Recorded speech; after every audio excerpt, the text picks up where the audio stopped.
My sincere regards to all of you who think you have to learn English. To learn English, first you must begin to speak English. Yes, first let go of what you think I can't do. I consider it my duty to teach you English. Okay friends, in this lesson I would like to teach you how to use I am at 2 in English sentences through Tamil. I hope you all are ready for your English lesson. Let's get started. Before let's get started, if you're new to this channel, please do subscribe this channel and also press the bell icon for new videos.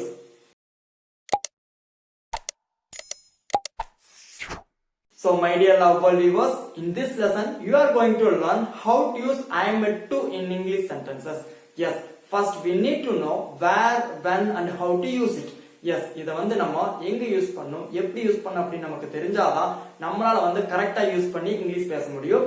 So இந்த ஐ am at 2 அப்படிங்கிற structure பாத்தீங்கன்னா பொதுவா வந்து எட் அப்படின்னா இன்னும் அப்படின்னு ஒரு meaning இருக்குது. அதாவது என்ன இன்னும் அப்படின்னு கேட்டீங்கன்னா, நாம எதனா ஒரு வேலையை முடிக்காம இருந்தோம்னா அந்த நேரத்துல சொல்லுவோம், இன்னும் நான் வந்து அதை முடிக்கல, இன்னும் நான் வந்து அங்க போகல, இன்னும் நான் வந்து மார்க்கெட் போகல, இன்னும் நான் வந்து குளிக்கல, இன்னும் நான் பிரஷ் பண்ணல. சோ இன்னும் இன்னும் அப்படின்னு வருது இல்லையா? சோ அந்த மாதிரி இடத்துல எட் அப்படிங்கறத யூஸ் பண்ணலாம். இந்த பர்டிகுலரா ஐ எம் எட் 2 அப்படிங்கிற ஸ்ட்ரக்சர் பாத்தீங்கன்னா, நான் இன்னும் அங்க போகல. இப்போ not I am not yet எல்லாம் வந்து யூஸ் பண்ணிட்டு இருந்தீங்க இல்லையா? So I am not yet வந்து யூஸ் பண்ணக்கூடாது.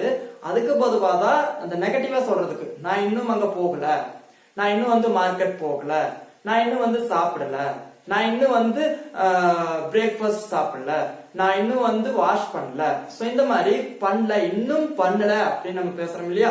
சோ அந்த மாதிரி இடத்துலதான் வந்து ஐ எம் எட் 2 அப்படிங்கிற ஸ்ட்ரக்சர் யூஸ் பண்ணி சென்டென்சஸ் வந்து ஈஸியா பேச போறோம். So I hope this lesson will be very useful. So please do watch it till the end and learn something new. Let's start our lesson. So in this lesson you are going to learn I am at 2. I mean how to use I am at 2 in English sentences. Okay friends? So first of all you need to know the structure clear. Give mind to me without any distraction. So look at this carefully. First subject. First you need to write subject. What are the subjects?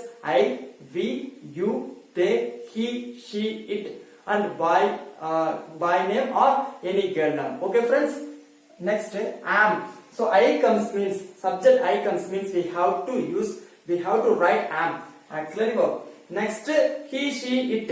He or she or it comes means you have to write is auxiliary verb. Next you, we, they. I mean you or we or they comes means we have to write or auxiliary verb. Okay friends? So am, is, or according to this subject plus a 2 plus 2 after only present form of verb. Very simple structure, correct? So I hope you are very well with structure. So next look at this example. I am at 2 have breakfast. Have means eat. Okay, I am at 2 have breakfast. I am at 2 have breakfast. நான் வந்து இன்னும் breakfast சாப்பிடல. என்னடா time ஆயிடுச்சு வர போலாம் அப்படின்னு கூப்பிட்டா நம்ம ஃப்ரெண்ட்ஸ் சொல்லுவோம், நான் இன்னும் பிரேக்ஃபாஸ்டே சாப்பிடல, நான் இன்னும் பிரேக்ஃபாஸ்ட் சாப்பிடல. சோ இன்னும் வந்துருச்சு, எட்டு யூஸ் பண்றோம். நீங்க வந்து இந்த இடத்துல ஐ எம் நாட் எட் அப்படின்னு யூஸ் பண்ணிட கூடாது. இதோட ஸ்பெஷாலிட்டி என்னன்னு கேட்டீங்கன்னா, ஐ எம் எட் 2 அப்படிங்கறத பாத்தீங்கன்னா நெகட்டிவ்க்கு தான் நம்ம சொல்லுவோம். ஓகேவா? So I am at 2 have breakfast. நான் இன்னும் வந்து பிரேக்ஃபாஸ்ட் சாப்பிடல, நான் இன்னும் வந்து பிரேக்ஃபாஸ்ட் சாப்பிடல. Okay friends? And the second one, subject you comes means we have to write our auxiliary verb. So you are at to go to market. You are at to go to market. நீங்க வந்து இன்னும் market போல. You are at to go to market. நீ வந்து இன்னும் market போல. Okay? இப்போ மார்க்கெட்டுக்கு போக சொல்லிருப்போம். அப்ப வந்து நம்ம ஃப்ரெண்ட் போகாம இருந்தான்னா கேட்போம், நீ இன்னும் மார்க்கெட் போல. You are at to go to market. You are at to go to market. Go to the market. Okay? You are at to go to the market. Okay? And the third one, they are at to come here. They are at to come here. They means அவர்கள். So they comes means we have to write our auxiliary verb. So they are at to come here. They are at to come here. அவங்க இன்னும் வரல, அவங்க இன்னும் இங்க வரல. So இன்னும் வந்துருச்சு. So எட் யூஸ் பண்ணிருக்கோம். So they are at to come here. அவங்க இன்னும் இங்க வரல. Okay friends? And fourth one, he is at to eat mango. He is at to eat mango. அவன் இன்னும் மேங்கோ சாப்பிடல. இப்ப நாம ஒரு மேங்கோ வந்து ஒரு பையனுக்கு கொடுத்துருக்கோம், அதே சாப்பிட்டு முடிச்சோம்னு கேட்டா பக்கத்துல இருக்கணும்னு சொல்லுவோம், அவன் இன்னும் வந்து அந்த மேங்கோ சாப்பிடல. He said to eat mango. He said to eat mango. And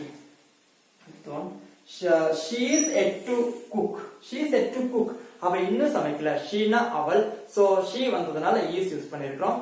see she வந்து is யூஸ் பண்ணிக்கிறோம். she is yet to cook, அவ இன்னும் சமைக்கல. தொடர்ந்து வந்து கண்டினியூவா சீரியலே பார்த்துட்டு இருந்தா, சோ அவ இன்னும் சமைக்கல. she is yet to cook, she is yet to cook, அவ இன்னும் வந்து பிரஷ் பண்ணல.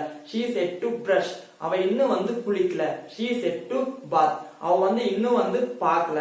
ஏதோ ஒரு படம் வந்திருக்குது, அந்த படம் பார்த்தியா அப்படின்னு அவ பார்த்திருக்கனாலன்னு கேட்டா அவ இன்னும் பார்க்கல அப்படின்னா she is yet to watch, she is yet to watch, அவள் இன்னும் விளையாடல. she is yet to play.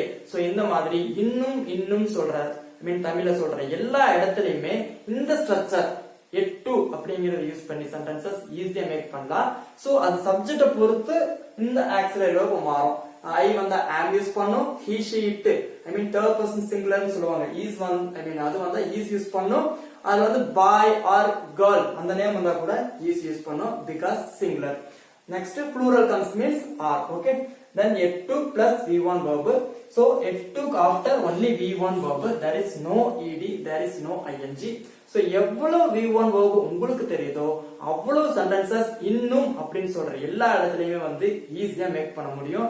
For example, நான் இன்னும் போகல அப்படின்னா I am yet to go there, I am yet to go there, நான் இன்னும் அங்க போகல.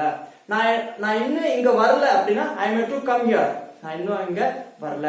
சோ இந்த மாதிரி இன்னும் போகல, இன்னும் வரல, இன்னும் தூங்கல I am yet to sleep, இன்னும் வந்து எழுதல I am yet to write, இன்னும் வந்து படிக்கல I am yet to read. இந்த மாதிரி எல்லா இடத்துலயுமே நீங்க இந்த ஸ்ட்ரக்சர் யூஸ் பண்ணி சென்டென்சஸ் ஈஸியா மேக் பண்ணிக்கலாம். I hope this lesson was very useful to you. I'll see you soon again some other interesting class. Until bye bye, take care.